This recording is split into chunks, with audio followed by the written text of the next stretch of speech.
Antara mainan emosi yang paling berjaya sampai sekarang, ramai orang tak tahu benda ni Syiah yang cipta. Satu cerita tuan-tuan, cerita Nabi nak wafat. Tuan-tuan biasa dengar kan, bila Nabi nak wafat, dia ceritakan dekat WhatsApp, dekat Facebook, orang hantar cerita ni. Kadang ustaz pun ceramah, dia kata masa Nabi nak wafat, Nabi pun suruh Ali dan Fatimah masuk dalam bilik. Semua orang kena keluar, Ali dan Fatimah aja. Lama kemudian Nabi pun tarik nafas. Dia cerita tu pandai tau, dia sentuh emosi. Kita kan sayang ke Nabi, kita sedih dengar cerita tu. Nabi tarik nafas. Lepas tu Nabi kata, ummati, ummati, ummati. Nabi pun wafat. Biasa dengar tak cerita tuan-tuan? Biasa dengar ke tidak? Biasa kan? Yang kalau ada WhatsApp tu, dia kata, sebarkan kalau anda sayang kepada Nabi. Oh lama, kita pun sebar sebab kita sayang ke Nabi.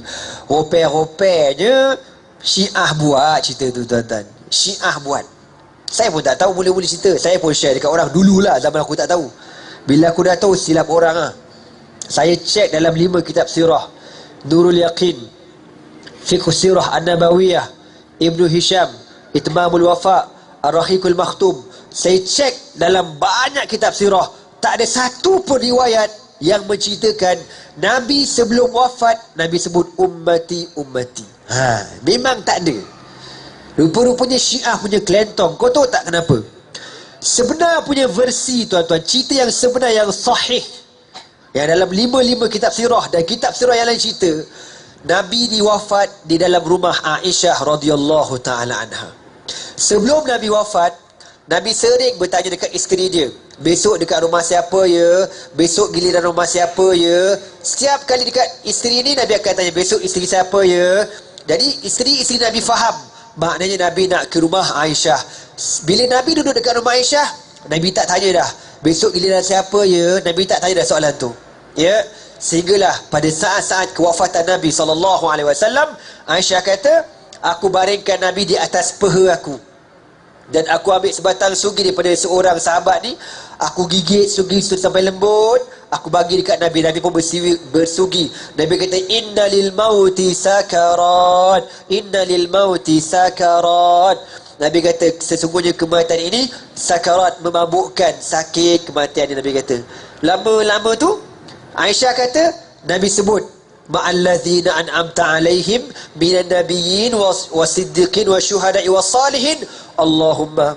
Ini perkataan yang paling akhir, balil rafiqal a'la, balil rafiqal a'la, balil rafiqal a'la. Aisyah kata, masa itulah tangan Nabi jatuh sallallahu alaihi wasallam. Itu cerita sebenar tuan-tuan. Makna apa balil rafiqal a'la? Bahkan teman yang tertinggi, bahkan teman yang tertinggi, bahkan teman yang tertinggi, iaitulah Allah Subhanahu wa taala. Nabi tak sebut langsung ummati.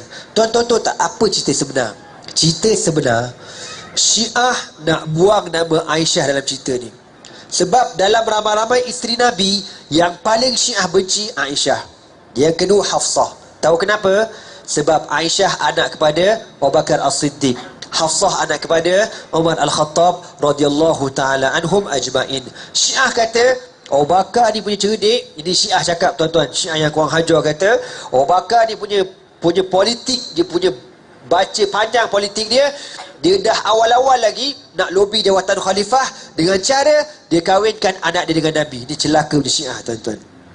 Jadi dia nak padamkan cerita ni, dia buang nama Aisyah, dia kata Ali dan Fatimah radhiyallahu taala anhum ajmain.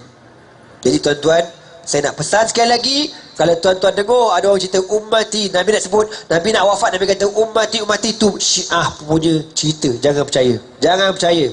Memang confirm Syiah buat tuan-tuan cerita tu. Yang sahihnya Nabi sebut balil rafiqal a'la, bal rafiqal a'la, bahkan teman yang tertinggi, bahkan teman yang tertinggi.